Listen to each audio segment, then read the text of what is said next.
Hello friends, welcome back to my channel. I'm reading for Scorpio energy today. You are showing up in quite a bit in your own reading. We've got King of Cups, High Priestess, Death card, all these kind of Scorpio cards. Not got the Tower, which is interesting. You have this kind of easy does it feeling. So one of these songs, let me just go back to my notes. So I've got a lot of songs. Breaking up slowly is a hard thing to do. So some of you, it could be that you're breaking up with somebody. You've got this feeling of like maybe making the wrong choice. The Lovers card was quite stubbornly in the reverse. So it doesn't have to be romantic though. There's other ways I can read it. So again, I'm reading for Scorpio energy. I'm not doing a personal reading, so there's going to be things in it that make sense. There's going to be things in it that you kind of think, oh, that's not for me. Like I say, I'm going to adapt it and give you kind of like different variations as I kind of read. This song actually came through in different ways. So for some of you, it's like you are breaking up with somebody.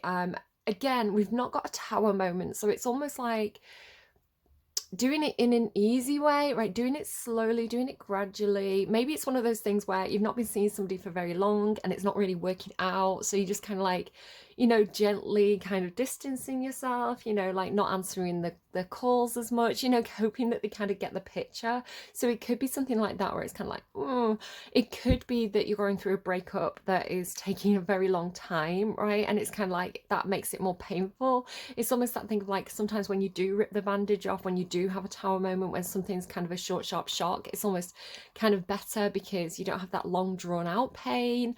I don't know, take it as it resonates, leave it if it doesn't.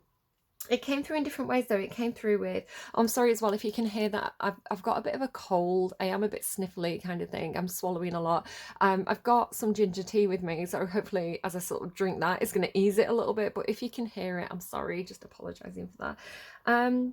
Breaking up slowly is a hard... Waking up. So one of the ways it came through was waking up slowly is a hard thing to do, which was funny because while I was kind of listening to the song and kind of singing it kind of after I'd listened to it, I was trying to get my son up for school. And in fact, everybody, it was like, you know, Monday morning, everybody's really tired. So I'm tired. I'm trying to wake up slowly. I'm trying to get my kid to wake up.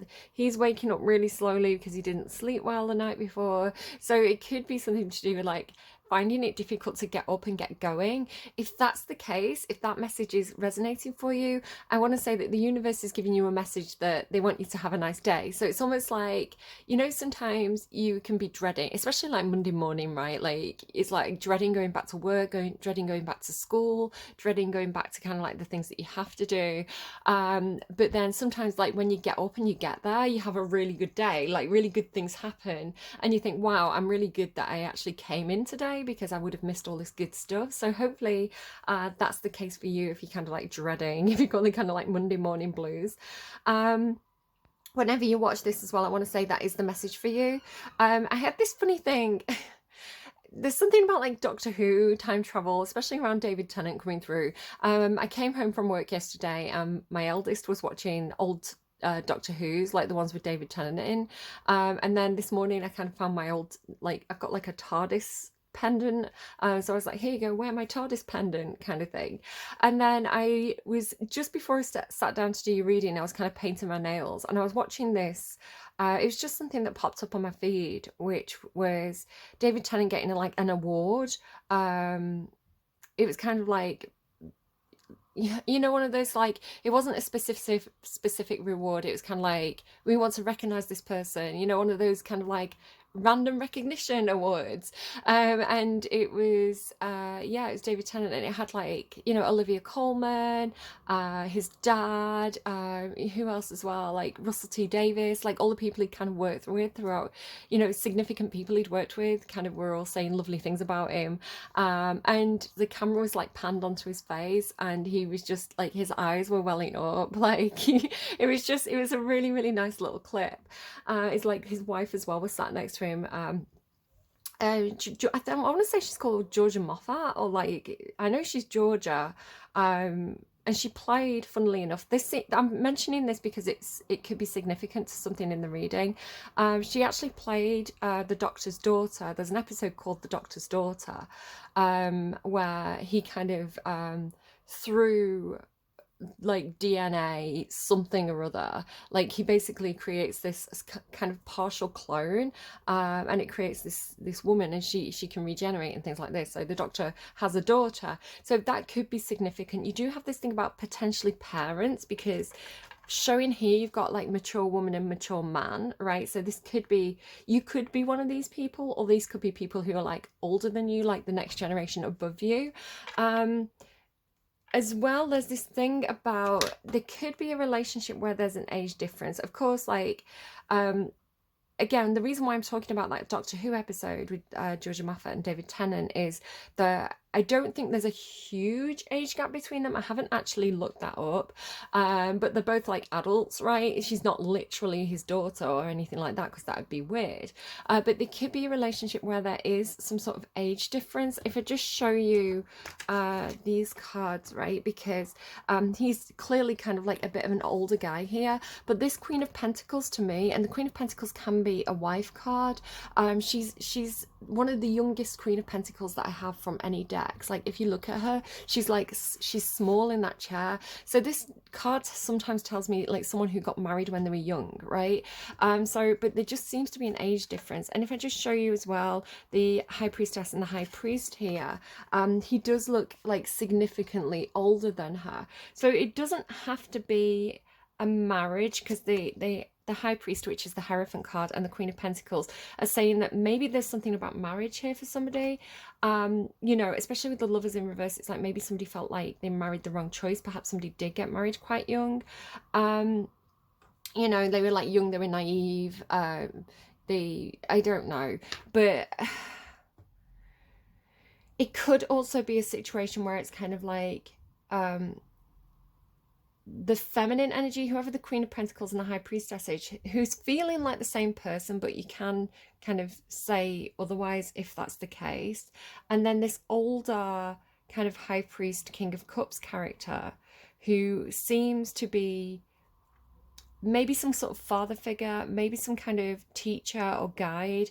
So it could be somebody who, it could be a relationship where you've got the older male and the younger female. And do flip the genders out if you need to. It's just hard to say who's who, right? I try to explain to you what I'm seeing, and it's sometimes I need to put labels on things to be able to explain, to distinguish. But yeah, it's kind of like, it could be a teacher, because you have got the Page of Pentacles as well. It could be something like a teacher-child relationship, or like a mentor relationship. It's kind of like the High Priest is training up the High Priestess, or like, you know, something like that. I don't know, but hopefully you'll understand what that is and how it applies to you personally. There is a maturing, I want to say, there is something about maturing. Okay, what did I have? Oh, how have I managed to start writing on Capricorn's notes? Okay, that's interesting. There could definitely be something about Capricorn for you. Significantly, I've looked up two individuals' birth charts. Sometimes when they give me celebrities a lot, so I keep mentioning David Tennant. Another celebrity that they're giving me is Catherine Zeta-Jones.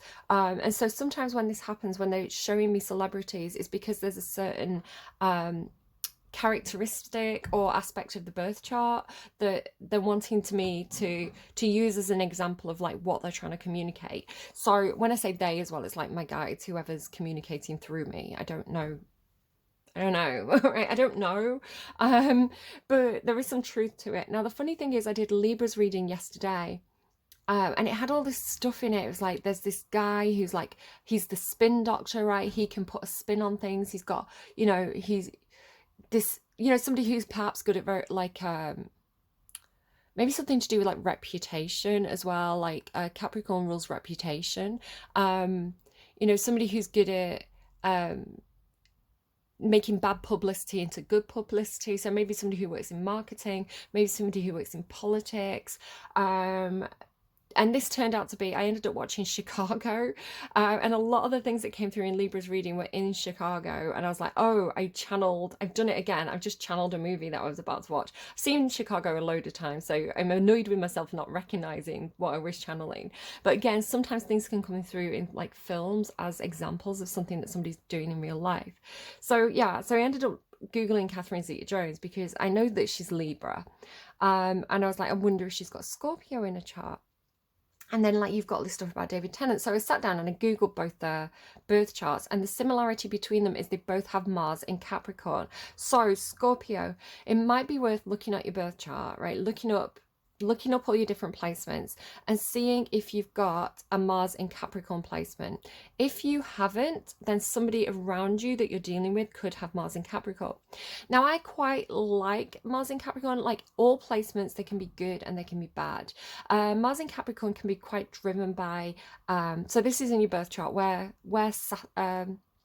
Mars was, the planet Mars, where it was in the sky at the time of your birth. That's what I'm kind of talking about. So Mars in Capricorn people they can be very, very motivated by money, because Mars is motivation, what makes you want to do something, right? And I know this, like Aladdin work, he's kind of like, I need to get a job, right? I need to earn money. And I'm like, you're young, go to university, like, but he's kind of like that. I was like, that's your Mars in Capricorn placement talking, this kind of like, I need to make money, right? I need to be responsible, I need to make money, I need to build up that solid base for myself. It's very Mars in Capricorn, but it also rules reputation, right? And so Mars in Capricorn, I tend to say, is one of the signs that may be more inclined to, or more the placements that seem, why can't I spit my words out all of a sudden? Mars in Capricorn may be a placement that may be more inclined to marry for money, or marry for status, or marry for reputation.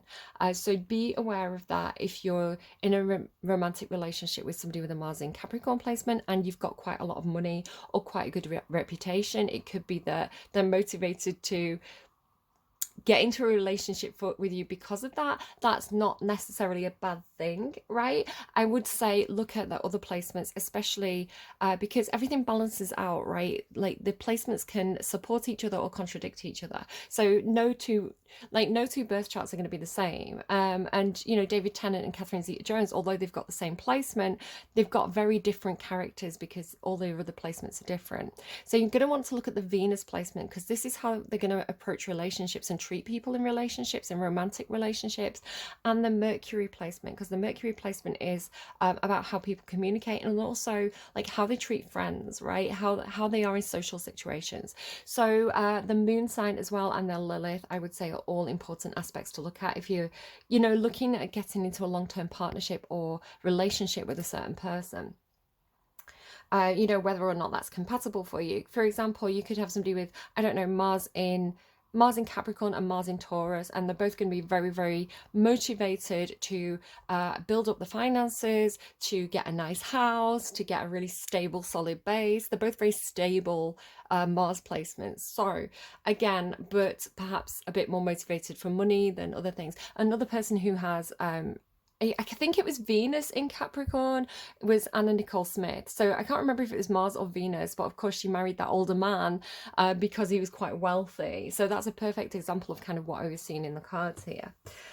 So again, I don't know exactly what that is. It doesn't have to be romantic. It could be that somebody's getting into maybe some kind of like living situation or family situation where they're quite motivated to find stable ground underneath the feet, which is a very normal thing to do, right? I think a lot of people do want to feel stable.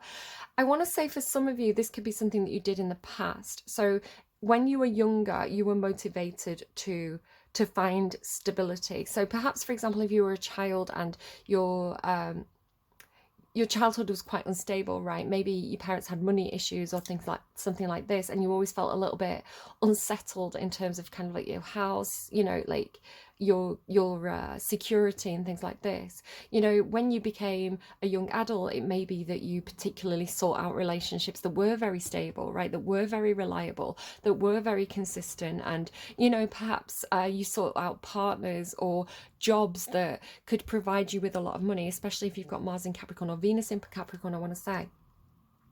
Again, not for everybody, so take what resonates, leave what doesn't. However, I am seeing a bit of a shift in the cards where it feels a little bit like somebody's kind of letting go of all that and getting more into their emotions, getting more into the feelings, or more in touch with their feelings. It's almost this release energy. Okay, so going to your notes. What does that say? I can't read my own notes. So the first word that I got was Cosmo. So Cosmo as a word may mean something to you. It made me think of a dog. But that was kind of like the second thing that came through. The first thing that came through was the magazine, Cosmopolitan. You know how people say, hey, it's Cosmo. I'm going to read my Cosmo. So it could be something about magazines, especially like beauty magazines. Maybe you're going to go and work for some kind of publication, a publication house. It doesn't have to be Cosmo. Maybe there's something about kind of like beauty magazines, beauty tips, because this was also coming through for Libra. So I think if you're Libra, Scorpio cusp, that could be a message for you. There could be something about models or modeling. Perhaps somebody works in the modeling industry. But like I said, Cosmo also came through as like Cosmo the Wonder Dog.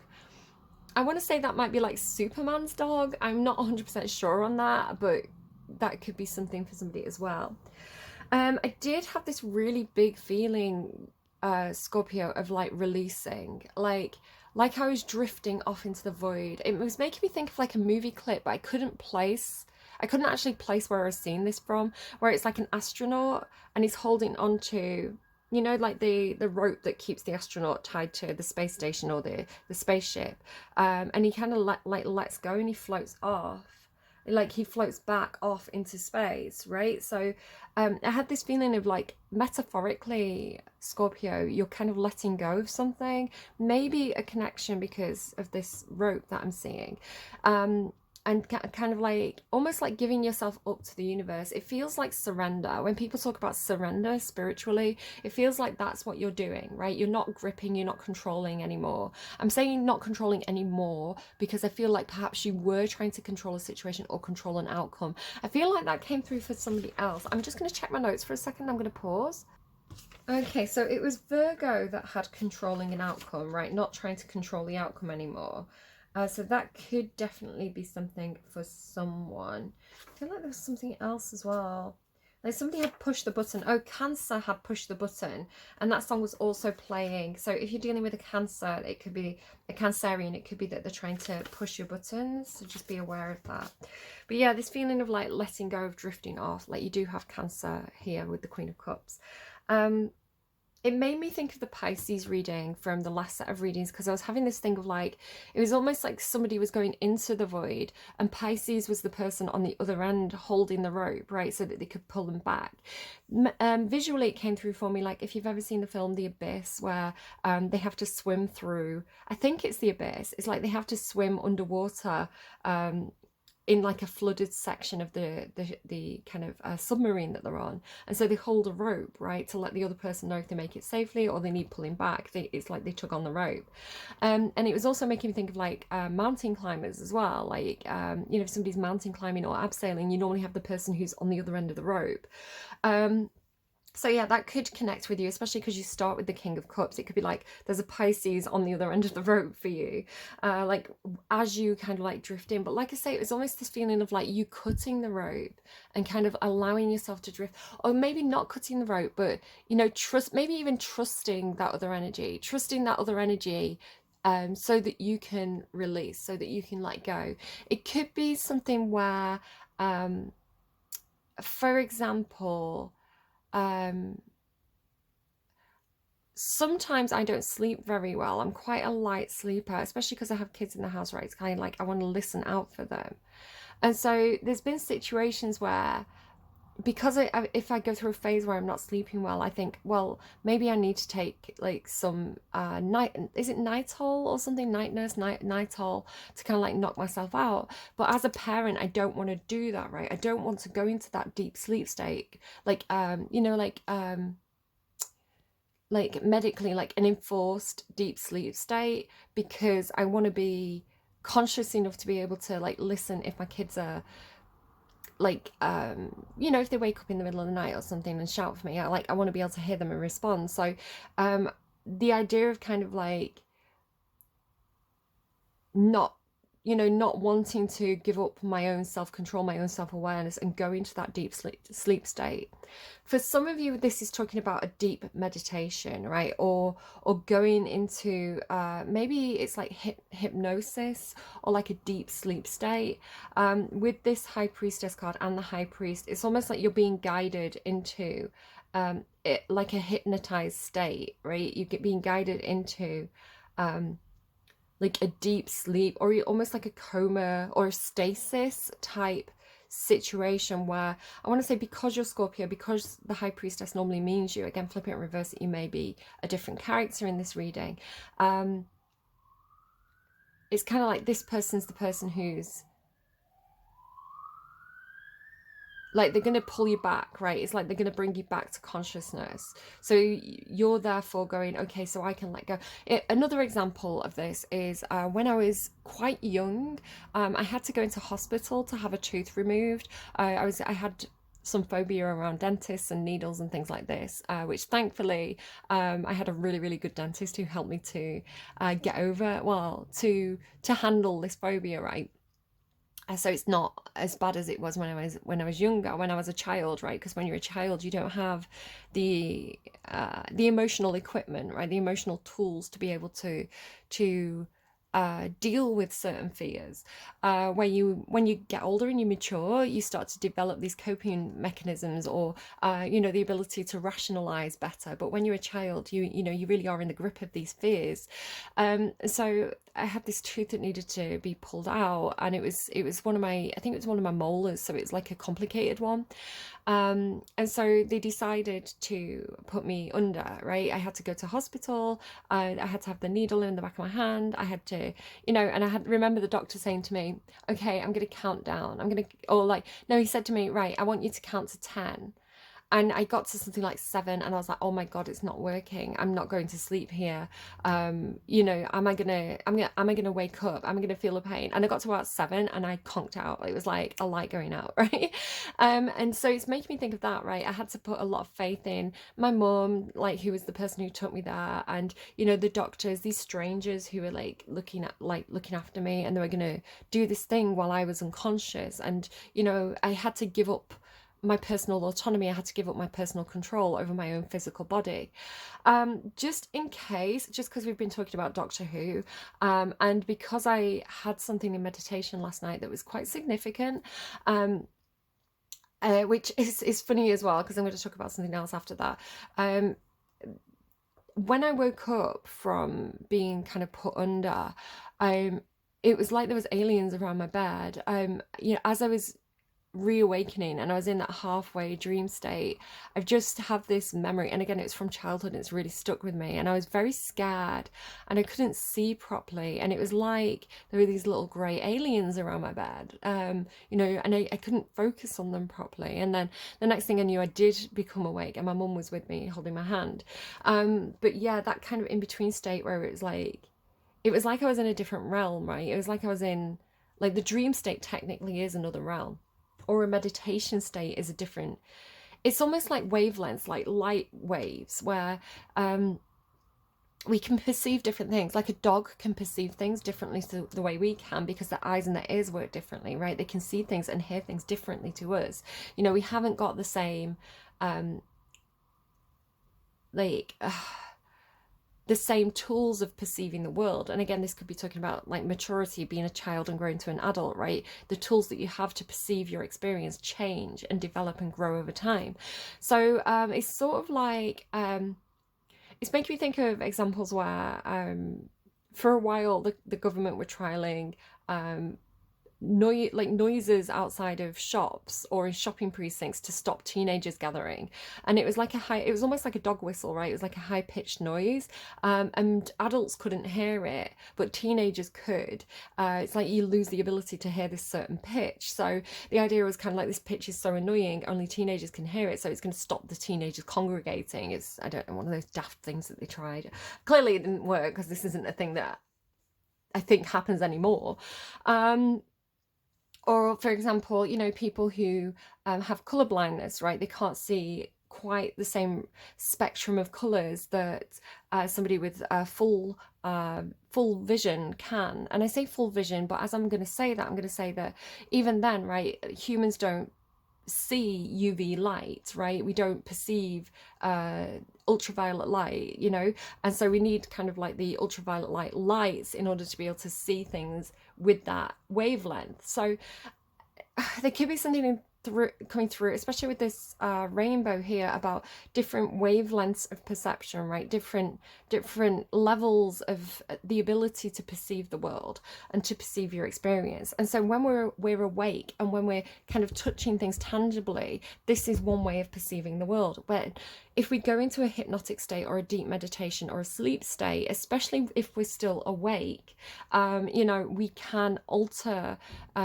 our ability to perceive things. So I went into a meditation last night, Scorpio, and had a very strange experience because I had my window open and the air was quite still. It's kind of quite a cool evening. The air was still. Almost as immediately, and I had this real urge to go into the meditative state, and I put my phone down. I was watching something, put my phone down and started meditating without really planning it. And it's like I had to in that moment. And the second I started meditating, well, maybe like 30 seconds later, this wind started to blow through, right? Where my net curtains had been completely still, suddenly there was this real movement to them. And I had my eyes closed and I was doing my thing where I'm trying to open up my ability to perceive, right? I'm opening up my Scorpio energy, my High Priestess energy, my King of Cups energy, this almost like ESP, right? And extrasensory perception, the ability to perceive more instinctively, more empathically. And it's like a presence came into my room. It was like a tall, dark man was the way it came through. I feel like there was multiple presences, but that was the one that was really significant. And I was jokingly to myself, because this wind really picked up. It's almost like an energy came through, right? And it came through with this air. It's like the energy of the environment, like the physical environment, changed. And this is the thing that was really happening. Like the wind really genuinely picked up, and it was just so strange. And it made me think of that scene in The Labyrinth where the Goblin King comes in, like the curtains below, and then he's like stood there. And so I had the urge to open my eyes, right? It's like I had this real, almost like I was fighting a fear, right? I was fighting a fear because I was sensing this presence, and it was like I wanted to open my eyes, but I resisted. And it was almost like the story of, like, you know, like Cupid and Psyche. Not that I think this was an energy that was there to romance me or anything like that, but you know, where it's kind of like Psyche was in the presence of this god, right, Cupid, but she was told that she mustn't look at him. It was something like that. It was like, I mustn't look at this presence, you know, that was kind of in my room, like this, right? It's like by my window in the dark with this wind blowing. And I know this is the King of Cups, right? But let's call him the King of Consciousness. And it was like I had to count to 10, just like when I was being put under, right? It's like count to 10 before you, and then it's like not safe, but it's almost like then you're permitted to open your eyes, kind of thing, right? Then it's I don't know. So I did. I counted to 10 and opened my eyes, and of course I didn't see anything, but other than, you know, your eyes play tricks and you feel like you can see moving shadows. And so the funny thing was, when I looked at my phone this morning, there was a video by Awakening to Spirit where she'd posted it like through the night, and she's telling this, I haven't finished watching the video, but she's telling this story of this like presence coming to her. I don't know if she said she was asleep or something, but a very similar thing, right? It was like a dark man. For her, it's like a dark purple man. And then she had a card confirming it. So it's just strange to me. I feel like collectively there's something going on, especially for people who have, because you've got, look at this, you've got the Hierophant, you've got the High Priestess, you've got the Hierophant again, right? So it's like, and then you've also got, no, you've got, that's not the Magician, it's the Fool, but I'm reading it as the Magician for some reason. The Magician card here as well, right? Is this, it's like the ones who work with magic, the ones who have the ability to perceive, even the King of Cups, right? The ones who have the ability, and the Queen of Cups as well. Like the ones who know how to read the energies, the ones who are learning how to, like that. Look at the row as well, the High Priestess, the High Priest, and the Magician all in a row, right? It's like the ones who have, and doesn't this Hierophant look like a Magician card? Because the Magician card normally looks like this, right? They've got like all the tools on the table to work their magic, to manifest things. And it kind of has the same energy. It's almost like the wand, right? The sword, because like the pen and the sword, the cup, the pentacles here with these rings, and then this perfume here as well.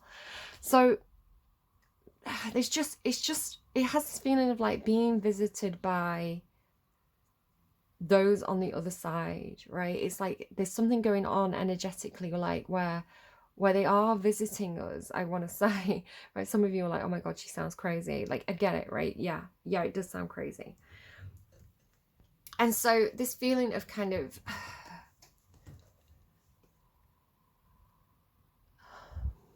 how do I explain this? Almost like giving up control of your body, right? Giving up control of your, because you're accessing a different plane of consciousness, right? It's like your consciousness has to go elsewhere. Okay. The next thing that came through for me was that song Daniel by Elton John. So somebody could be called Daniel.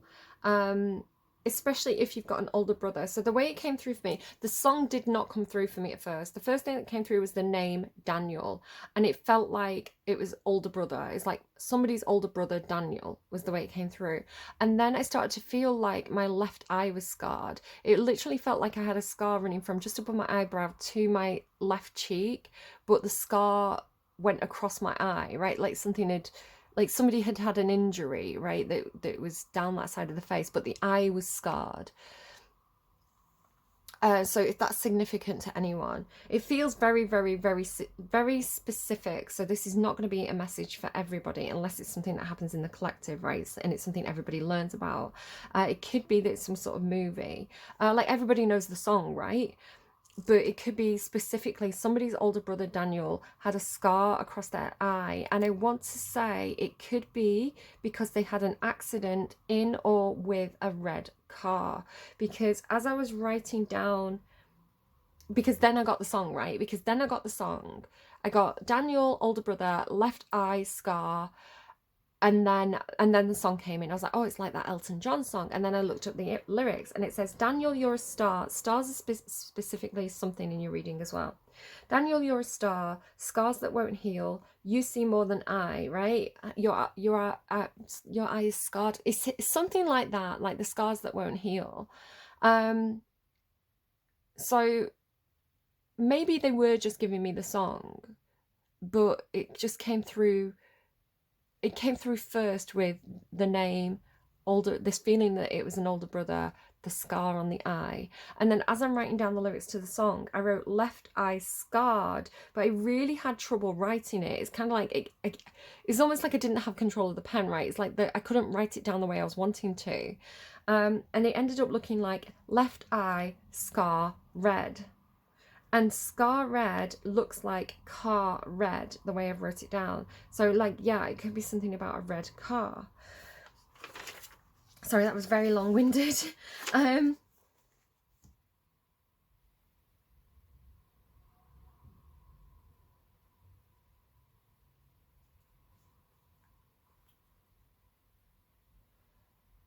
Okay, so the funny thing is I got some notes through for Capricorn, so I kind of wrote a few pages ahead, and I've accidentally started to write your notes on Capricorn's notes. So if Capricorn's a big energy for you, go and check out their reading. But I feel like it's, at least the first bit is probably messages for them. So the next set of notes that I started writing specifically for you was more stuff from the film Chicago. Maybe you're a female Scorpio and you've got a husband who is a Capricorn male. It could be that. But you know the song He Loves Me So, that Funny Honey of Mine?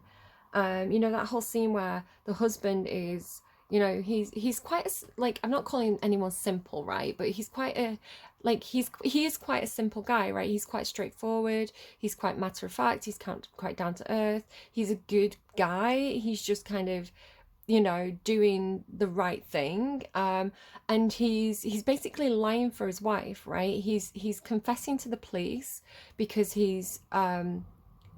because his wife has shot this guy.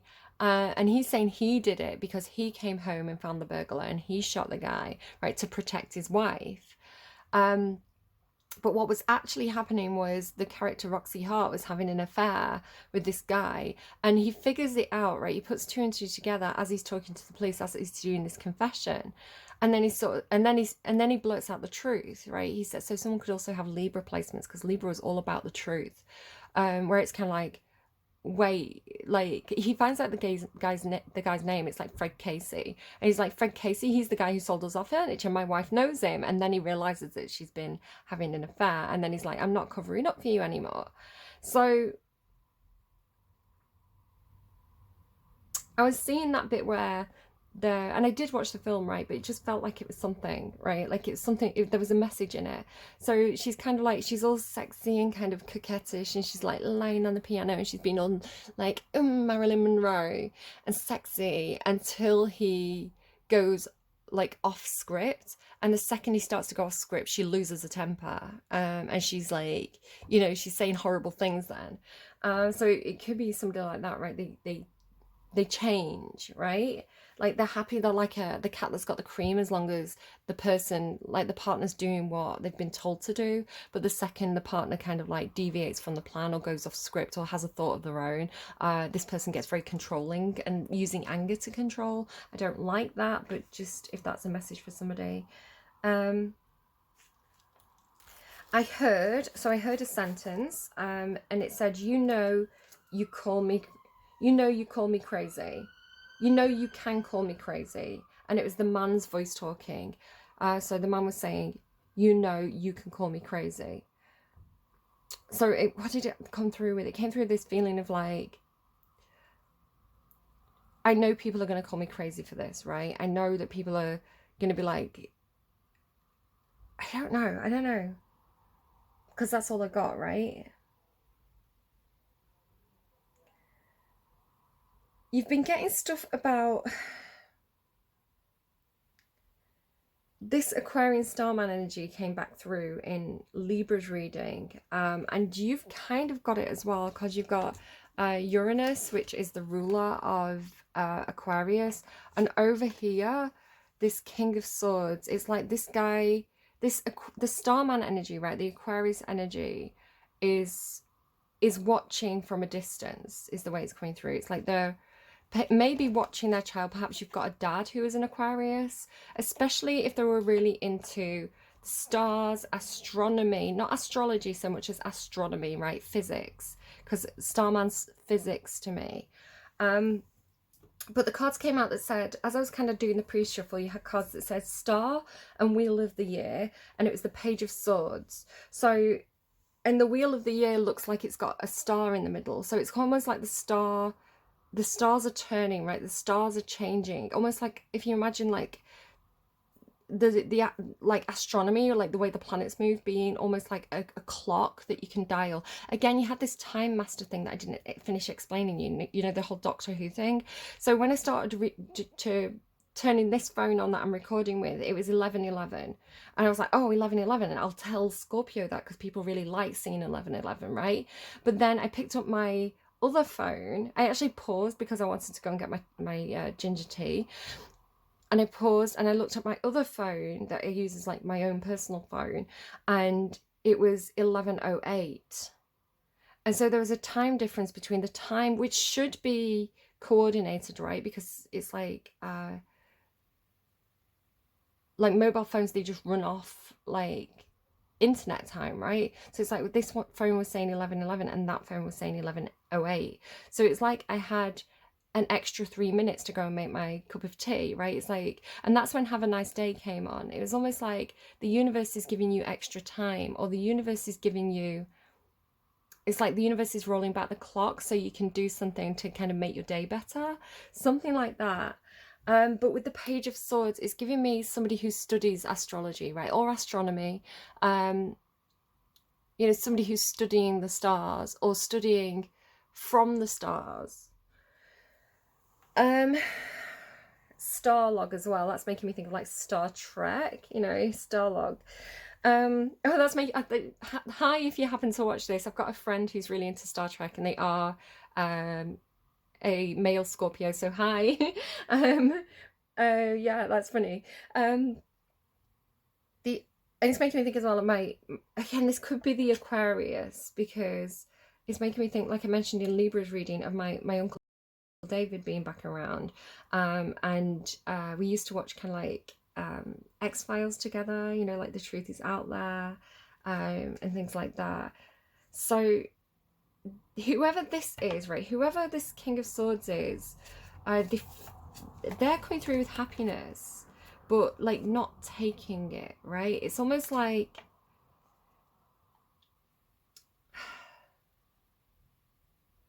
it's coming through like they're the better option, right? It's like they're sat there with happiness, but looking back at you, looking back at your reading, watching what's going on with you, right? But they're over there with their happiness, or they symbolize happiness to you, something like that. But happiness not taken, because the Four of Cups is there. You also got soil, ring, and garden. Make of that what you will. It is making me think of like bottoms. I'm gonna say it because it kind of was coming through, but also it's making me think of like, because it's soil, ring, and garden. It could be like there's a ring in the garden, right? Like maybe somebody proposed in a garden. Maybe somebody lost their ring. It's in the garden, in the soil, especially if it's something to do with like a star shaped ring, because I ended up getting my mum's wedding ring out, and you can see it's kind of like I've been getting the song Little Star as well. Never forget who you are, little star. Never forget where you come from love. So Scorpio, that could be a message for you, right? Because especially because you've got these like parents here, like the mother and father, right? The mature man, the mature woman. It's like, never forget, like even if these people split up, even if these people leave your life, right? Never forget that you were born of love, right? You were born of a moment where two people connected, even if your parents don't get on, right? In that moment that they conceived you, you know, even if it was passion rather than love, you were born from a moment of union, right? You were born from a moment where two people connected. So remember that. Maybe your parents lied to protect you. There could be something about that. Then this Page of Pentacles, when I pulled this card out, it came through with a sentence, because I'm hearing like full sentences. It said, the offer received as though you had a choice, right? It's like you didn't have, perhaps because it's a page, like this person, whether it's you or someone else, it's like they didn't have the capacity to make another choice at that time. It's like they accepted the offer because it was the only choice that they could have made in that moment, with the knowledge or resources or life experience or emotional capacity that they had in that moment. And it's a child, so how much blame can you put on a child for making a choice when they don't have the maturity or the resources to make a different choice? It's almost like, say for example, it's kind of like the kid who steals a loaf of bread, right? Because they're starving. It's like that's all they knew. All they knew was that they were starving, and all they knew was that there was food there, and that was something that they had to do in that moment. But it feels like it's something that was given, something that was offered, maybe in an exploitative way to a child, because it's kind of like the older person knew that child would agree to it, because that child was perhaps in a desperate situation, right? It's kind of like if there's a child who is in poverty, and you offer them a job, and it's, you know, or you offer them a brand new pair of trainers, for example. That's, oh, hear the sirens, because that's the whole thing. It's, of course the child's going to accept, right? Because it seems like a wish come true, right? It seems like the answer to their prayers, something like that. So there is something there with that. You got Highway Queen by Nikki Lane. So somebody doesn't want to be tied down. It could be a Libra, because Libra had an element of this at the end of their reading. Or if you're Libra, Scorpio, Cusp, it could also be for you. it says, well, I heard tell of a woman out there with tight blue jeans and long black hair. That made me think of my mum. My mum was a Scorpio, and she always wore like tight jeans, like skinny jeans. And when she was younger, like when she had me, she had like long black, kind of like Morticia Adams hair. Again, another Catherine Zeta-Jones reference there. She played Morticia Adams. So she looked like that, like, right? She looked so Scorpio when she was younger. Some folks, she'll come to play, but she won't stay, and it always brings them down. Some folks say there will come a day when she'll settle in some old town, but it's best you don't know this long, long road. She ain't gonna come around 60,000 miles of black top, countless broken hearts between. Winding lies are wide, but don't stop. Living the life of the highway queen. She's a siren. I'm not talking about my mum anymore, by the way, guys, but I don't know. She's a siren, leaves you pining, haunts your mind like a melody. So maybe this is about somebody who can project themselves, right? Or like memories of her, right? That's the literal meaning I want to say. If you can tie her down, you can bottle lightning, but the highway queen don't need no king. Well, one or two, they may have broken through, they may have roped her in, but a fire like that is far too wild. It's going to burn and burn again. Seasons fade, and so does the pain. It blows away like a tumbleweed. You can't blame the girl for loving this old world. You can't help it. She's a highway queen. And then The White Rabbit by Jefferson Airplane played, which is that one pill makes you larger, which I was really getting this feeling of kind of like, again, like drifting off, like it feels like letting go of control, drifting off into that altered state. And you also got Hate Fuck by Cruel Youth. And then Nirvana, Where Did You Sleep Last Night? My girl, don't lie to me. Tell me, where did you sleep last night? So what I'm getting through is this feeling of, again, it feels like someone older, right? My girl, don't lie to me. Where did you sleep last night? So it could be that it's like a father-child relationship. But like I say, it's almost like, maybe again, if it could be a relationship where somebody married perhaps an older man, but then they matured, and it's like it could be that they married for, again, check out if anyone's got like a Capricorn Mars placement specifically, or Capricorn Venus placement. They could have married for security, right? They could have married for all the wrong reasons. They could have married for reputation, right? It's like they got into this commitment, this union, this choice for a financial reason, I want to say, because it's like this Page of Pentacles. And then it's like, as they mature, especially as they mature spiritually, and perhaps become more, it's like moving from a Pentacle state into a Cups state is the way it's coming through, because it's like Pentacles to the Queen of Cups is this recognition that they're connecting with somebody else emotionally in a different way than perhaps they connected with the first person, who perhaps again was a provider, right? This was somebody who was providing a place to sleep, consistency, routine, something like that. So very similar to Roxy Hart, right? And again, it's making me think of the Libra reading. I've got a lot of Libra in my chart, and I don't feel like I'm like this, but they had these two men at the end of the reading. It's like they were the Empress, and they needed two kings to match their energy. It's like a king wasn't going to provide all the Empress needed, so they needed two kings to kind of cover all the bases.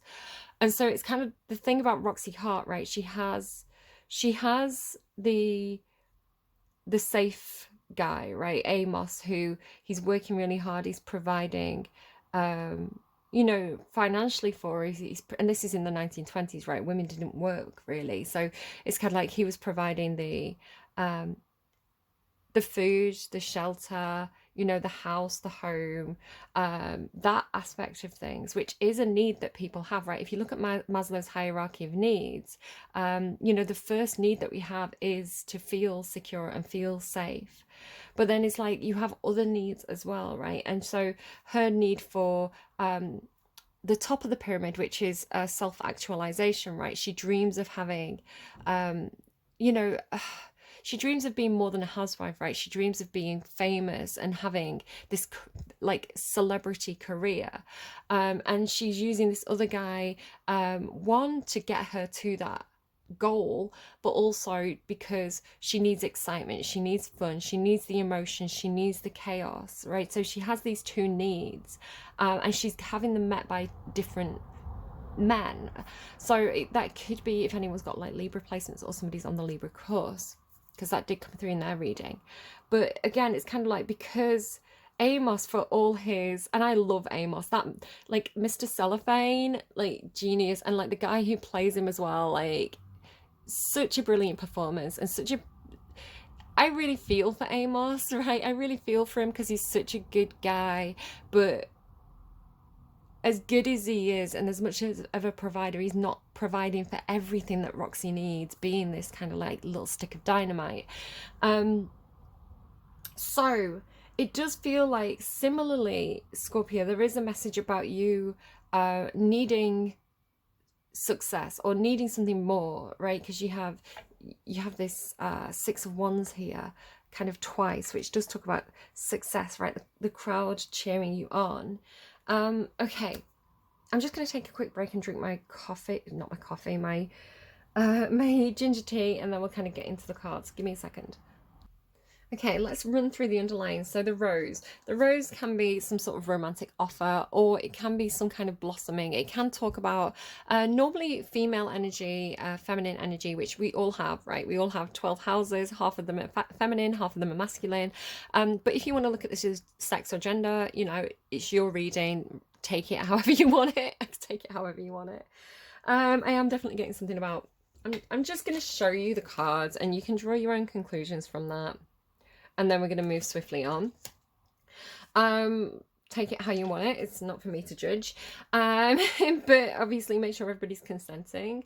And consent as well can be, because just show you all the cards, because sometimes things need to be said, right? The dance, the ocean, the child. Sometimes somebody's ability to consent can be you know, dependent on their age, their experience, their maturity. So you can get fully grown women who perhaps have something going on that's, you know, neurodivergent, right? And, you know, this can impact their ability to, and again, this is for me to say the people who are neurodivergent can't make informed choices. Of course they can.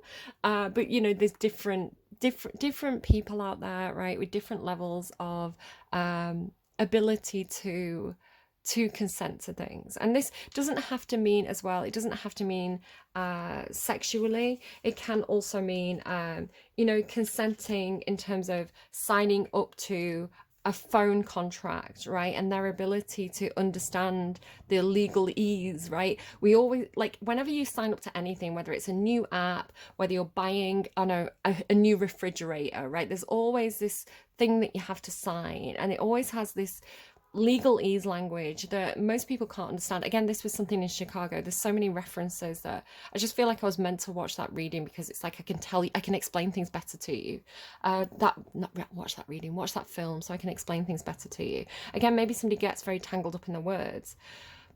Okay, there's two things coming through, especially if there's anything legal going on for you, because underneath here, here's the Justice card with this King of Swords, right? And this is the person with the sharp mind, right? This is the what was his name in it? You know, the lawyer. What is his name? He's the guy out of Pretty Woman as well. I can't think of the actor's name or the name of the guy in the film. The spin doctor, right? So he's very smart, he's very sharp, he's very intelligent, he's probably very, very good with words. So there's this scene in Chicago where Catherine Zeta-Jones' character is kind of on the stand. I am seeing Catherine Zeta-Jones as the Libra, by the way, because she is Libra. I don't actually know what Renée Zellweger's sign is. Maybe I'm gonna look that up. Hold on. Okay, so Billy Flynn is Richard Gere's character. I can't remember. I fell down a rabbit hole there. So he's a Virgo. Funnily enough, he has Mercury in Libra and Venus in Libra. Now, I'm going to call myself out. I've got Libra, Mercury, and Venus. So Libra and Mercury specifically is a very political, it's like a politics, lawyer. It's like the spin doctor, very, very Libra in Mercury. Like you can turn things around, right? You can argue different points of view and convince people of different things with the Libra in Mercury placement. So aware of that myself, I do see it as a, it's rhetoric. It's rhetoric. It's a skill.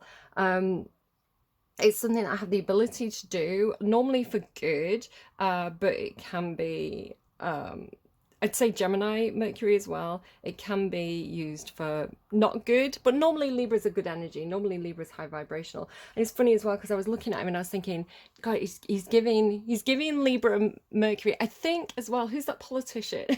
I mean, who's that politician? Keir Starmer, I think he's got Mercury Libra or Mercury. He's got a lot of Libra in his chart as well. So because he was reminding me of Keir Starmer. I think it was the hair. Funnily enough as well, my kid was watching it and they were like, he looks like Indiana Jones. I was like, it's not Indiana Jones, it's the guy out of Pretty Woman.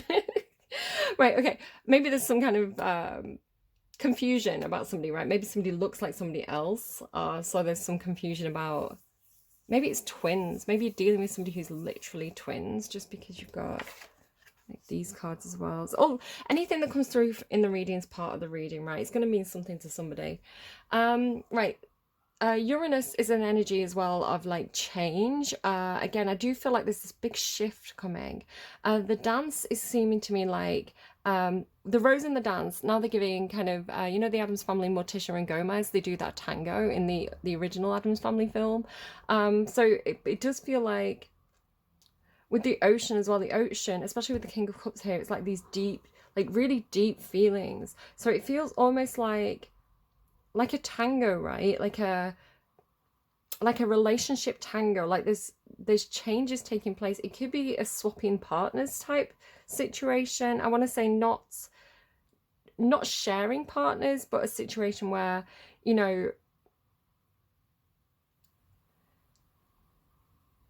relationships are changing. It doesn't have to be romantic, remember. Like relationships, like allegiances are changing, relationships are changing. So there's this kind of like almost musical chairs of kind of like this renegotiation of emotional energy between different people. There could be something like that happening.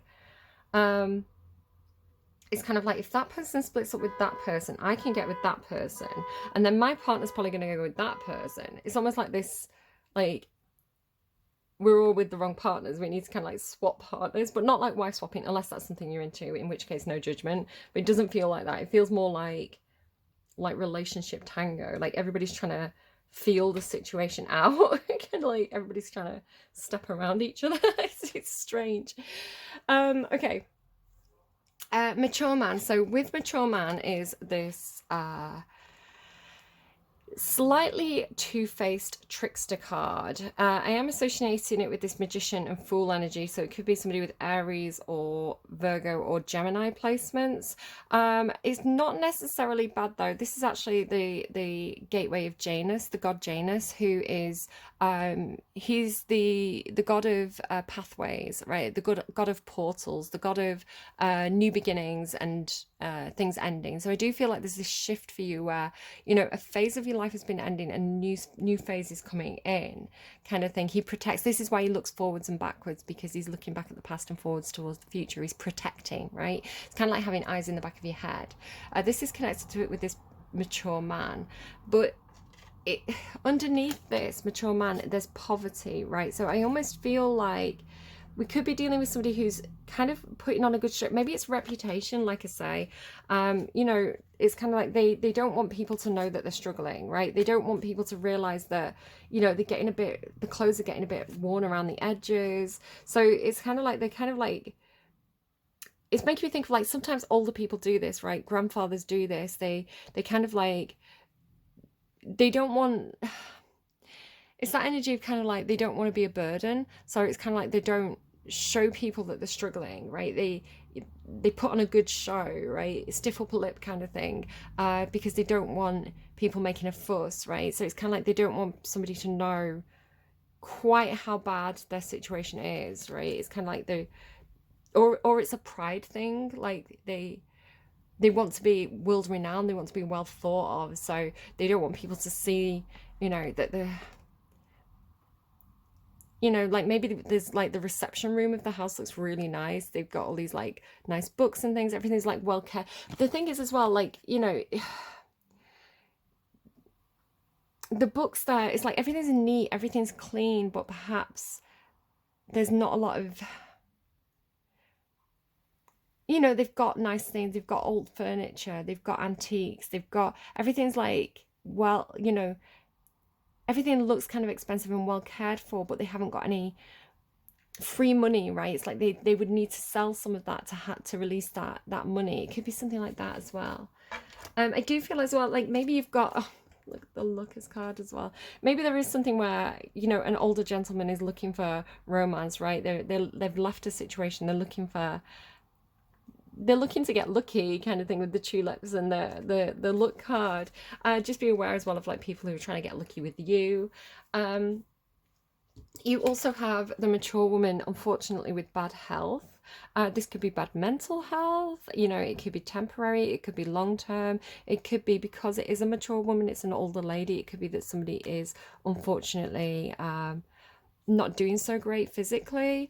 Again, I've not got an outcome specifically for that, but it could be a situation that somebody's dealing with. It could be a situation where maybe something like your parents, right, are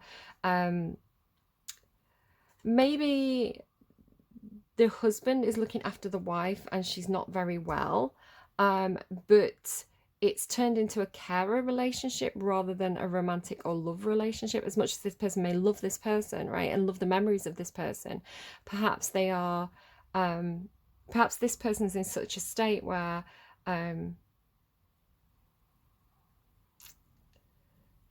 it's hard to say this because I don't want it to say it's like coming through as calloused in any sort of way, but it could be a situation where, you know, technically this man is free to pursue other relationships because while this person is perhaps still alive, perhaps they're in, it could be like, you know, like they're in an induced coma and they're not going to come out of that, so they're alive but they're not. It's like they could be this letting go. Do you see what I mean? It's kind of like, I know that my life is shifting. I know that this person is not going to come back to me the way that they were when we were in a relationship, right? So there's this, like I say, it's this surrender, it's this release, which means this person may be free to kind of like look into something else. Again, situations can be very complicated, so take it as it resonates, leave it if it doesn't. It's strange coming through a toil and labor and false person. It is looking to me like, it's funny because I was talking about Cinderella at the end of Libra's reading, right? And anything I want to say coming through at the end of a reading and spilling into the next reading could be for the cuspers. But it's this feeling of kind of like, you know, she gets all dressed up. So that the falsity could be perhaps somebody, especially with this as well, it's like somebody putting on a good show, right? Somebody trying to appear more wealthy than they actually are, or somebody who's trying to fake it till they make it, something like that. You know how Cinderella puts on the big ball gown, like her stepmother kind of like dresses her in this ball gown and sends her to the ball to meet the prince, right? It could be a situation where, you know, somebody's coming from poverty, making me think of the Drew Barrymore version of Cinderella where, you know, she's like, I am the contest, whatever it is, you know, and maybe the prince is being tricked because he thinks that this is somebody on his social level, right, on his material level, but actually not. But then he seems to be also struggling. Wouldn't it be funny, right, if two people were like trying to marry for money, like in a kind of like selfish way, and like it turns out neither of them had money? I don't know, would that be funny? I think Scorpios would find that funny. You'd be like, haha, karma. There's something here as well with these cards. You've got a lot of cards, I'm sorry. Can you see how these two cards came out together and they're both kind of like a birdhouse, right? So this birdhouse is a cage though, right? And it needs a key to can you see it's a rose as well? Like the rose needs to be released using the key. But here, like the birds can come and go freely. So there is this feeling of like the community chatter as well. This card can be a card about gossip, right? So a feeling of being caged here and a feeling of being like free and almost like 10 of Cups energy attached to this card. right? Two different houses, one that makes you feel trapped and one makes you that feels more open. And then this wishing well card, so it could be that somebody's wishing for more freedom, right? Wishing to be able to come and go more freely, wishing to not feel like they're under lock and key. But also this thing about like deep emotions, like something deep that can be tapped into. Now, if I move over here, like I say, you've got the Hierophant card here. It's with the Ace of Earth, but it's also with this deception. Now, again, this could be something about, you know, somebody approaching someone, but there's some deception to it, right? Everything's not, there's something being hidden, especially with like false person. There's something that's not, excuse me, it's like the gossip that's not out of the cage yet. Maybe this is like, maybe this is like information that's not out of the cage, you know? Like the truth that's not been told yet. It's funny, Libra had this stuff about like just the truth. Again, it made me think of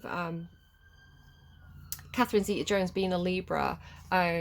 You know, as Velma, kind of, she takes the stand in the courtroom, and she's very factual, right? Which again is very, it's very this energy, right? It's very swords energy. It's very much like, I've got nothing to hide, I'm telling the truth. And she is telling the truth, right? And she is being, he says to her something like, I think that you made a deal. I think that you agreed to come and take the witness stand today in order to have the charges against you dropped. And she's like, yeah, I'm not stupid. Kind of thing. She's like, yeah, that's what I did.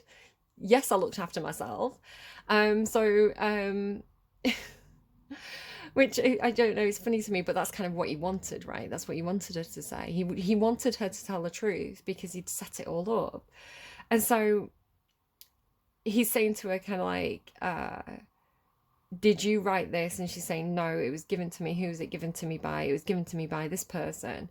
And so all she does is she takes a stand and speaks the truth, right? Being Libra, right? That's what she does.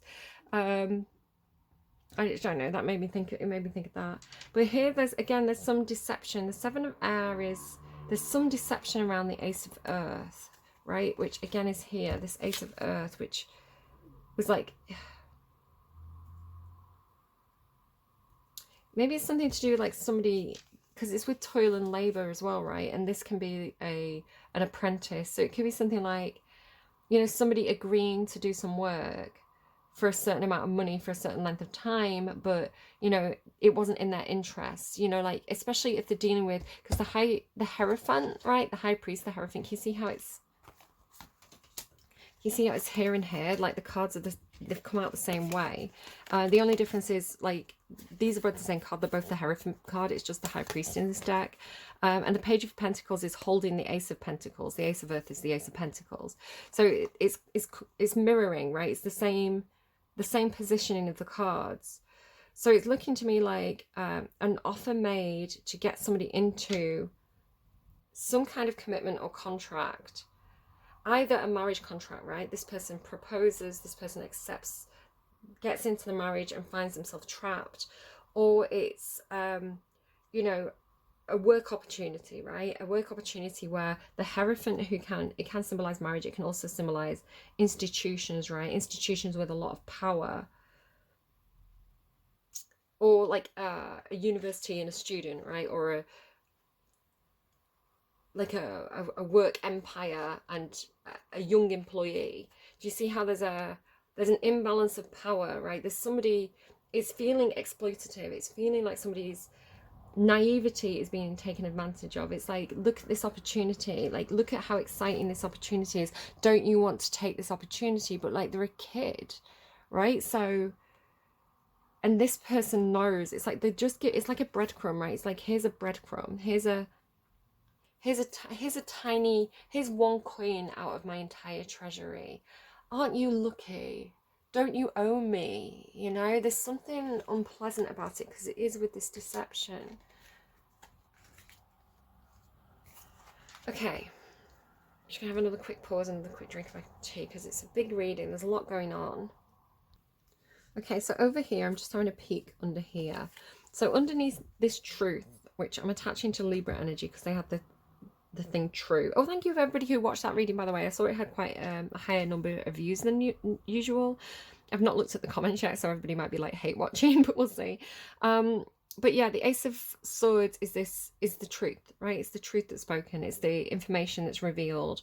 It's something that's known. Again, it's kind of like something that was under lock and key becoming probably talked about, right? It's kind of like the truth is told and everybody's talking about it. Kind of, again, like in Chicago, kind of like where, you know, somebody says something in front of the gossip magazines, and then all the gossip magazines are like rushing to kind of like talk about this story. Everybody's kind of like, you know, pouring over this truth. So the truth does appear to lead to a conflict, right? Competition, conflict. Maybe because this Hierophant energy is pitching these pages against each other, right? It's like they're creating competition. Maybe maybe it is like a pyramid, right? Maybe it's like they take on a lot of apprentices, but they only have 1 or 2 positions. So it's kind of like designed to make them compete against each other. Kind of like the Cursus Honorum in Rome. And then karma, but it's like there's karma for this, like how you act in this situation, you know, it's like the karma's coming because of how people acted in that situation, and then the blocking, which I want to say is probably a good thing. I want to say the page is blocking out the older exploitative energy. 5 of Pentacles and the Ace of Cups and the Page of Wands and the 6 of Swords. Yeah, it feels like the younger energy is moving on, right? Towards an Emperor after dealing with maybe false.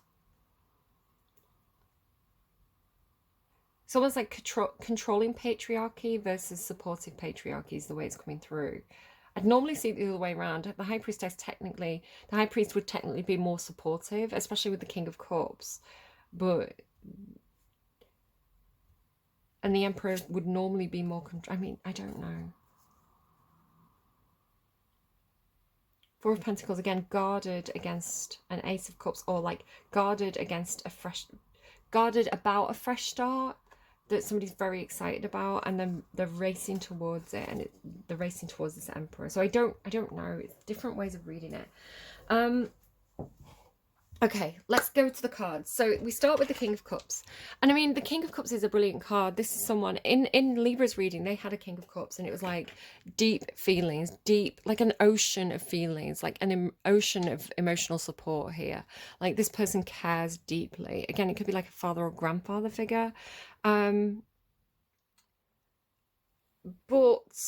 it could be that a wrong choice was made, because the Lover's card used to mean a choice.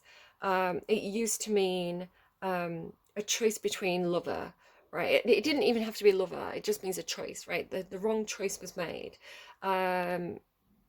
because it is in the reverse. So this tells me somebody chose someone or something for the wrong reasons, right? Maybe because they were choosing reputation or money or finances or stability, or, you know, like people get married because it looks good, right? It's like you tell somebody that you're engaged, you tell somebody that you're getting married, people are like, oh yay, that's great, brilliant, you know. And you know, if you don't get married, you then have people who are saying, when are you getting married, when are you getting married? There's social pressure.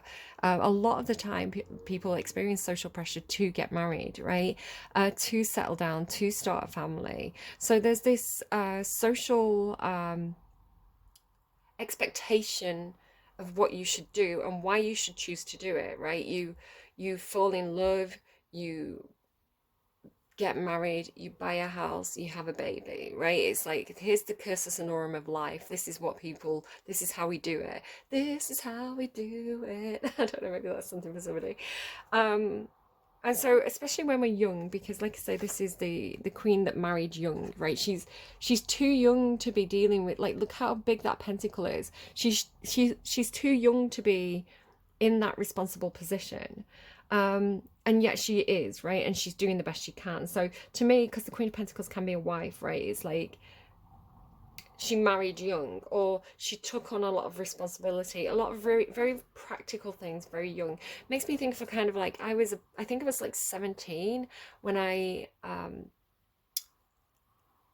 because of a situation that wasn't under my control, I became like, I didn't have a home, right? I didn't have a home. And I had to find somewhere to live. And so myself and my partner, like, who was a few years older than me, we rented a house, and we were looking at getting a mortgage at what, 17, 19, 17, 20, something like that. We went to the bank, we applied for a mortgage, we couldn't get enough because we were young, right? We were on like something ridiculous, like £3 an hour it was then. And it's like, house prices were rising. We couldn't buy anything worth buying. And so we ended up renting privately. We didn't even probably would have been entitled to financial support, right? But we didn't know, we didn't have the knowledge, the tools at our disposal to know what our options were, really. So we were kind of like desperately kind of looking for somewhere to live. And, we ended up in this, like, it was a whole thing, right? But it's kind of like having to work full time for very little pay as well, like taken advantage of by a big company, working very hard for it, feeling desperate to do the right thing and show up and not be fired, right? Because I was in that first stage of Maslow's hierarchy of needs, where it's kind of like, but we have to pay rent, right? We have to be good tenants. We have to have somewhere to live, right? But at a very, very young age, when a lot of people were still at college, they were at university, they were out partying with their friends, I was suddenly working full time, and so it could be something like that. That's what it kind of makes me think of, right? And then being trapped in that, because once you get into that situation, that's your situation, right? Not the relationship, trapped in the circumstances, right? Trapped in, because if you're working paycheck to pay your rent, where do you have full time as well? Where do you have the time to figure out a better circumstance for yourself? It's very hard. And so the Queen of Pentacles into the High Priestess. Then we have this maturing. She's still sat in place, right? So it's like she's still sat. It's like the same woman, but years later, right? Still sat on her throne. But can you see how now she's filling the chair better, right? She's coming across as more capable, more where here she almost looks a little bit worried, right? She's like, how do I handle my finances? Here she's kind of in a lot more control. And there's something as well about the options that women have, right? And again, it doesn't mean that you have to be a woman, right, watching this. You could be the Queen of Pentacles and be a man. But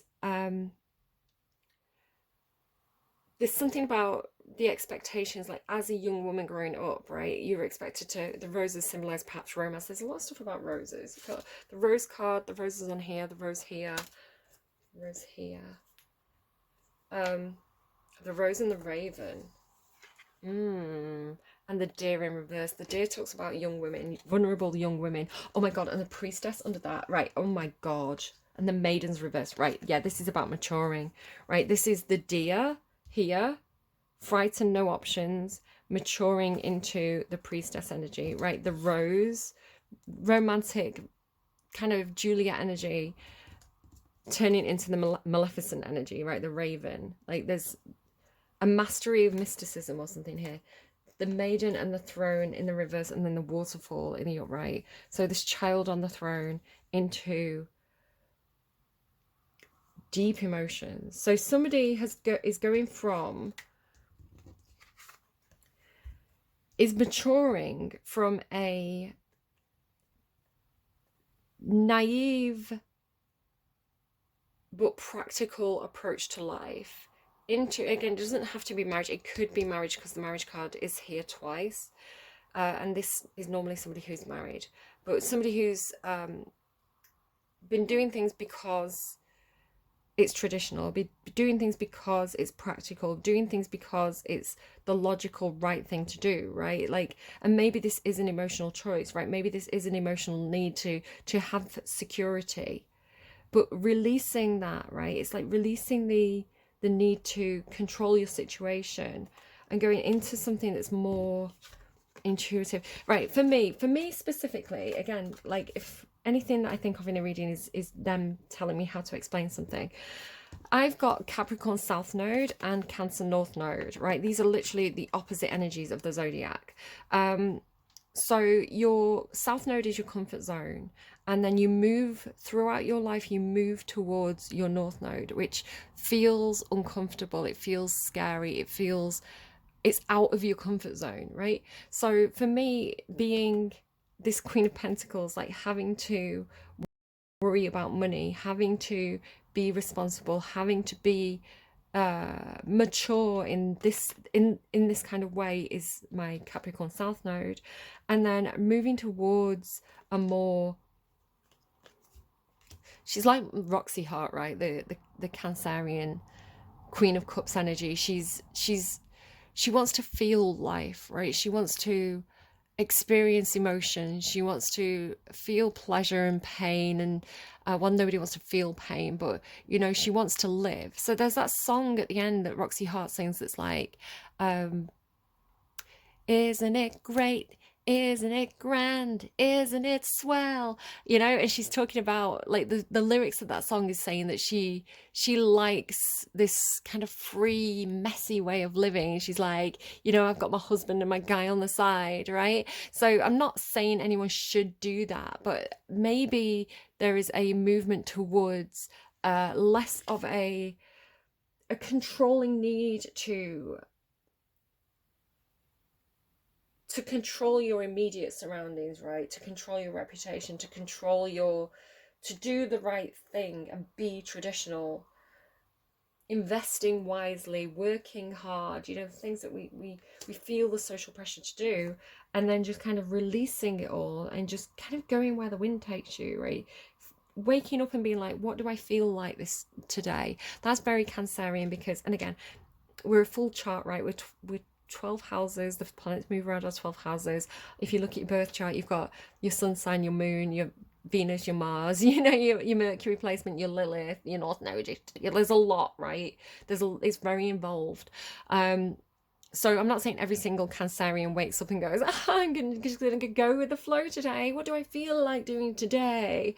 Right? Because that's just the sun sign. That's just the surface level of things, right? The moon sign's much deeper than that. The moon sign's like what you're like behind closed doors, right? The true self. And then you've got all the different placements of like how you act in different circumstances. So nobody's exactly the same, just to say that I'm talking about energy and not an individual. The Queen of Cups, this Cancerian energy to me is the Marilyn Monroe. She is the Roxy Hart. She is the she makes emotional choices rather than logical or practical or reasonable decisions, right? Like it's logical to her because her logic is emotion based. And so she's the, you know, I don't know Sylvia Plath's kind of like star sign, but you know, she's the poet, she's the artist, she's the person turning difficult, painful life experiences into something that's beautiful and cathartic and wonderful. You know, blue into something beautiful. That famous Lana Del Rey quote. So, it does feel like that to me. It does feel like even if it's not a physical freedom, it's definitely a spiritual or emotional freedom because of some kind of maturing from being stuck in place. It could even be the feeling of like because I'm trapped, right? Because I'm trapped in the gilded cage. Maybe you've got Cancerian placements. Go and watch Cancer's placement. They've been having this. Because I'm trapped in the gilded cage, because I can't have freedom, I'm gonna almost like Pisces energy, right? I'm gonna have, you know, you can lock me up, you can control my body, you can keep me trapped in, you know, the 9 to 5 I need money so I can pay my rent grind. But my mind, my soul is free. That's mine. My dreams are mine. My fairy tales are mine, right? So my ability to choose how I perceive the world and to choose how I emotionally react to my situation, that's mine, right? Nobody can tell me what to feel. Why did I get so passionate about that? So it could be something like that, like the heart is opening, right? The feelings are maturing with that rose energy. Like I say, there's something about this row in itself where it could be somebody starting to feel like they've made the wrong choice. He's pointing up to the Lovers card in reverse, right? He's saying, I want to say there's something about the waters rising, right? You've got the Ocean card, like the waters rising. Maybe everybody's collective intuitive ability is heightening, right? People are getting more emotional. People are getting more empathetic, perhaps. Maybe the High Priestess is saying, you feel the King of Cups coming, right? Because the King of Cups he's in the watery realm, right? He's in the subconscious. He's in the afterlife. He's even if he's here, he's also there, like the High Priestess, right? Even though she's physically here, spiritually she has the ability to go into the other realms. And the High Priestess to me, the High Priest to me, which is Taurian energy. King of Cups, High Priestess are both Scorpio. The High Priest is more practical, right? They're more down to earth. They're more of the terra firma, like this energy, right? So you've almost got, I mean, I don't know who's who. Here's the emotional, here's the spiritual, here's the other realm, right? The dream state. Here's the grounded, practical way that it shows up here on earth, right? Here's spirituality, here's religion. Does that make sense? Like, here's what God feels like, here's the rule book, right? The Bible, the Quran, the institutions of God. So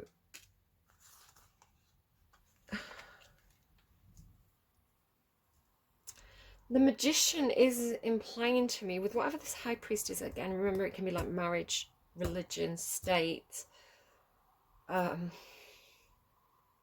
traditional institutions. Like, these can get along great, right? The counterparts, or they can not get along. This is kind of like pagan and versus Christianity, if you want to look at it that way. They are a match, though. They're equals, they're equivalents. Like the Empress and the Emperor, right? They can get along or they can not get along.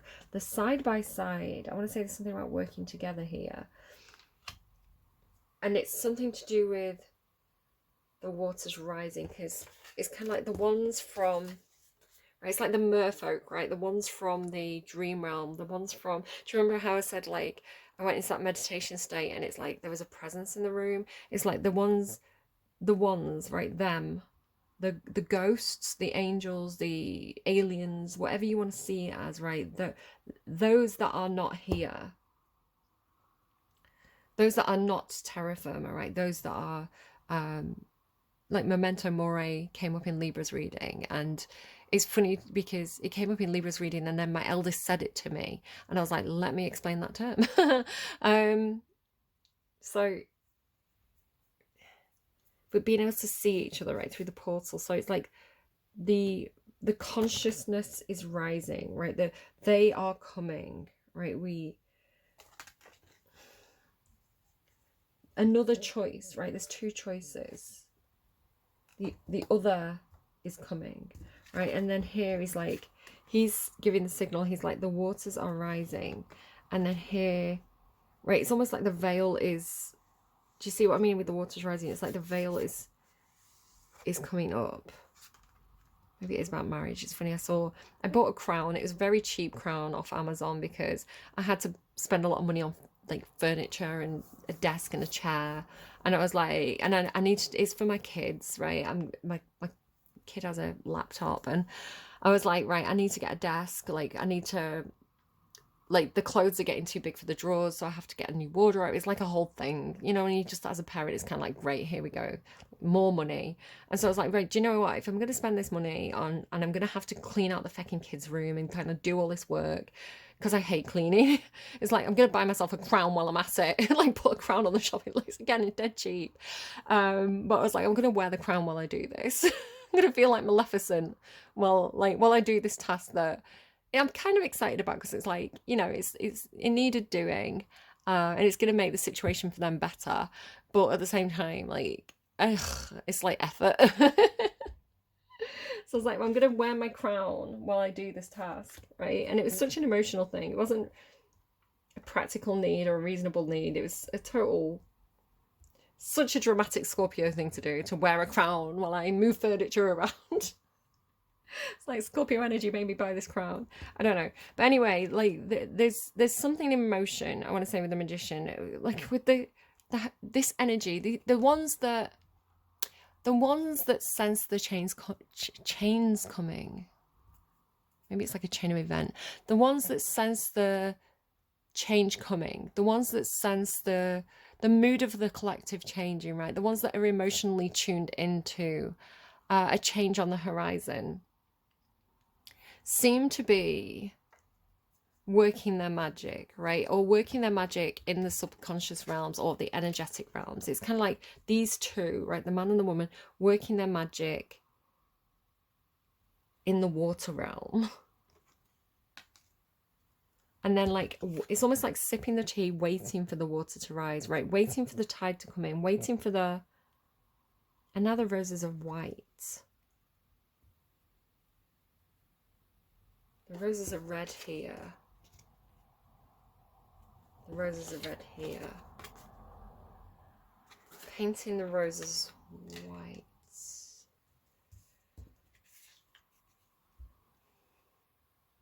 It's like having a transformation. It's like going in as the Queen of Pentacles to the High Priestess realm, and then coming out as the Queen of Cups, right? It's like having a makeover or having a transformation. Do you see what I mean? It's like going in as...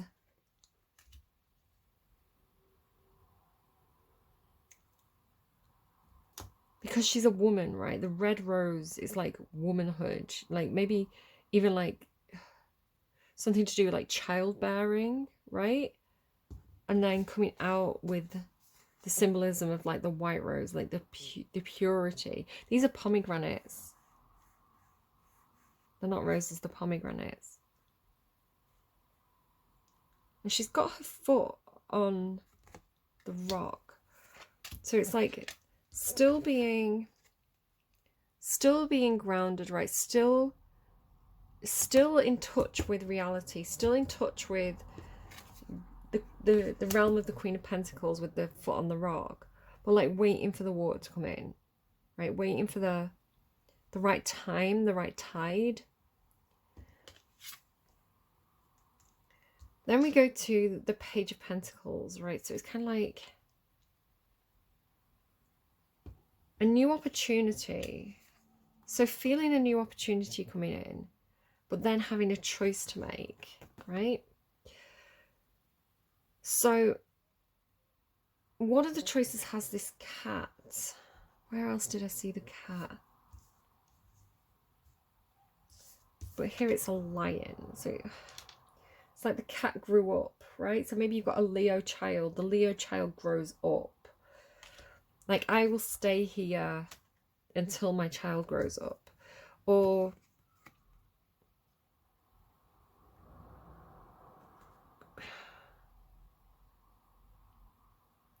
sometimes this seems to me like the choice is between a place where there's nothing left and a choice to explore the world and find out everything, right? Like there's almost like the garden and the gate, right? There's a richness beyond the borders where everything where you are is kind of stale and familiar. So do you stay with what's familiar or do you move to something else? The cat's with the ship, but he's got the world in his hand over here.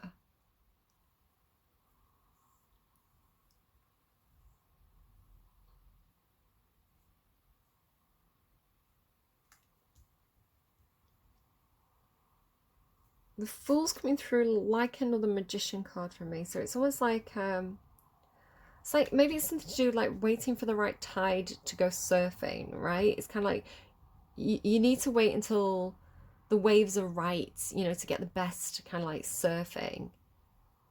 Because he's looking out as well, right? He's looking out at there's no waves, right? It's kind of like, when do I set sail? She's waiting for him. He's like, when should I get in my boat? Should I get in my boat and go and see the Queen of Cups, or do I stay here? Terra firma keeps coming through, which is an unusual phrase for me to say.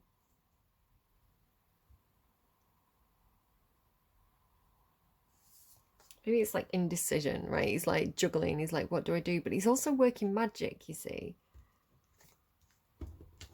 Because here's the magic, right? The magic, doing the magic, waiting for the results, and then taking a leap of faith. And then they're like together, or... But is it a trick, right? Is it a trick? They've got red roses again.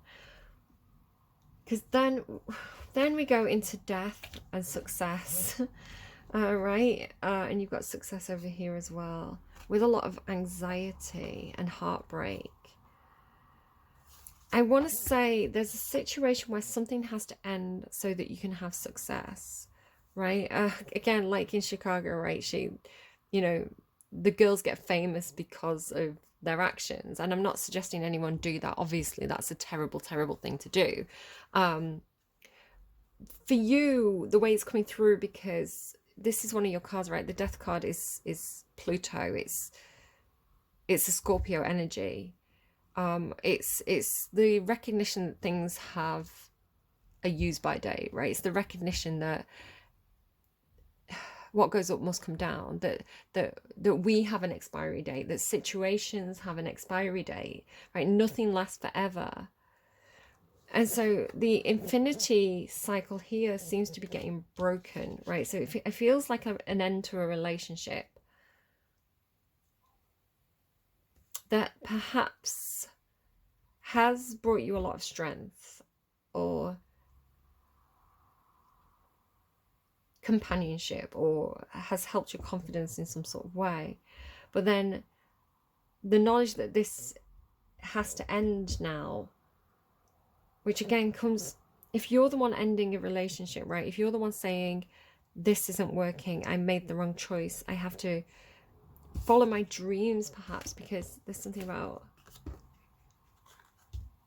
where did I see this? Something about, like, you know, he has, like, the stuff that he chooses has victory on it now, right? It's almost like I've got something to do. I have to say goodbye because I know that I have this path that I have to travel, right? It's like, I know that I have this destiny. I know that I have this adventure that I need to go on. So to do that, this must end. And again, perhaps it's a relationship where there is, you know, mutual support, deep feelings, connection, but it's run its course, right? And it's like, I know that this is keeping us trapped, it's holding us back. I have to cross this boundary, right? With this, I have to cross this boundary because I know that that's where my reward and my recognition lie. Again, somebody could definitely have Capricorn Mars placement. Okay. Because it's the choice to have fame, right? It's the choice to have success versus the need for a relationship or it's like we have needs, right? And those needs can change, and sometimes those needs can be greater for one thing than it is for another thing. And right now the path seems to be leading you to some kind of reward or recognition or fame or success, but something has to end first. And it feels like it's a heartbreaking decision, and it feels like something that you're in your head about, right? It's like, how do I tell this person, How do I tell this person that has given me so much and has provided for me and has been there by my side for so long that I need to cut this off? Like, how do I hurt somebody that I love? It feels like that. How do I hurt somebody that I love? Because I've learned everything that I can here, right? Because I need to travel, because I need to adventure. How do I say thank you for everything you've done for me, but the door's closing? Like, how do I do that, right? It seems like a very difficult, heartbreaking decision for you to make, and yet I want to say somebody's making it. Okay. I've got the urge to get you one of these cards. Hopefully one comes out and not 20. Tell me, help, like, we need some help here with this reading, please. Like, because it seems pretty tough. Yeah, change. It's like a change that you know has to happen. Expansion and disconnection. There you go, yeah. You've got... Somebody has somewhere that they need to be, right? Somebody's changing, somebody's transforming. It's like they're not who they were 20 years ago, 30 years ago. They're not who they were when they were here, right? They're something different now.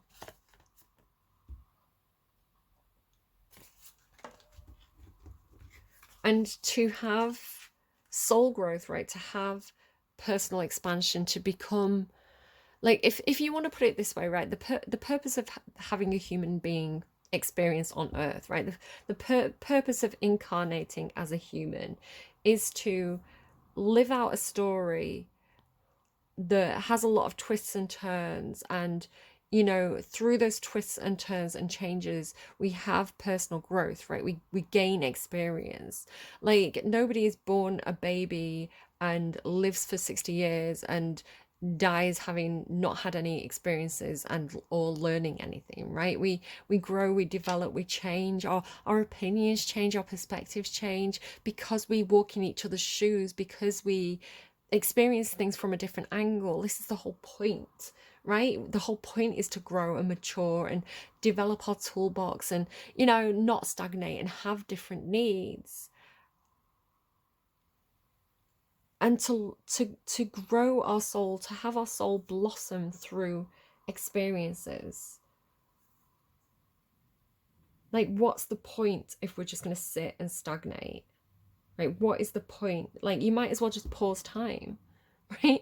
You might as well just pause time and exist in an instant, if all you're going to do is just sit there and not take opportunities to grow.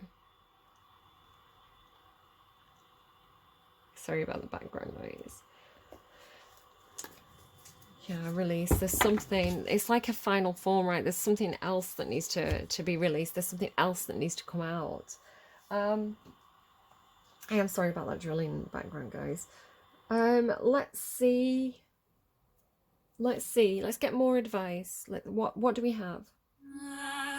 Coffee by Tori Kelly. I'm trying not to drink coffee today because I've got my cold. I'm trying to drink healthier choices. I envy the cup of coffee that kisses you every morning. Excuse me, motorbike. I envy the cup of coffee that kisses you every morning, that pillow caressing your cheek when you are tired and yawning. I'm jealous of the steering wheel you wrap your hands around, the seatbelts on your chest holding your heart, holding you down. I envy the cup of coffee that kisses you every morning. I would jump over the edge for you, to get to you. I'd walk an ocean to get to you, next to you. It's unfair because I'm missing you way too much. And I'm wishing you were right here because I'm missing you way too much. And I know it's silly of me to be jealous of all these stupid things, but I'm missing you way too much. Am I crazy to want to hold you like the clothes on your body? I would trade places with the air that rushes by you so softly. Yeah, and then it kind of repeats for me. It repeats. And it's unfair. Okay, I hope this reading is helpful, Scorpios. It doesn't seem... again, hopefully, like that song "Breaking Up Slowly" is hard to do. It could be that in order to have tower moments, you have to have an easier transition period, right? Where people adjust, people um find their feet, and you give each other leeway, you give each other rope to like, by give each other rope, I mean kind of like, when you have a dog on a lead and you keep them really tight by your side, but you can kind of like, some of them extend and the dog can have a bit more freedom. It's almost like learning to have a bit more freedom, learning to not be under lock and key, learning to even if this is a relationship where there's no breakup, right? The marriage is sustained. It could be that within that marriage, people are given more freedom to pursue their own interests, to pursue other relationships, or to pursue, a more independent life, especially if you got together when you were younger and you were kind of almost forced together by the situation. It could be that you're getting to a stage in life where you want to have more personal growth. You're growing in two different directions, so one person wants to go back to university or change their job, or maybe it is that you're going to start to have an open relationship, or it could be that the base of the pyramid is sustained, the Hierophant energy is sustained, but we're going to grow upon it, right? We're going to extend our branches out from that base, and it's okay if we do that. If we release each other, oh my god, release the soul.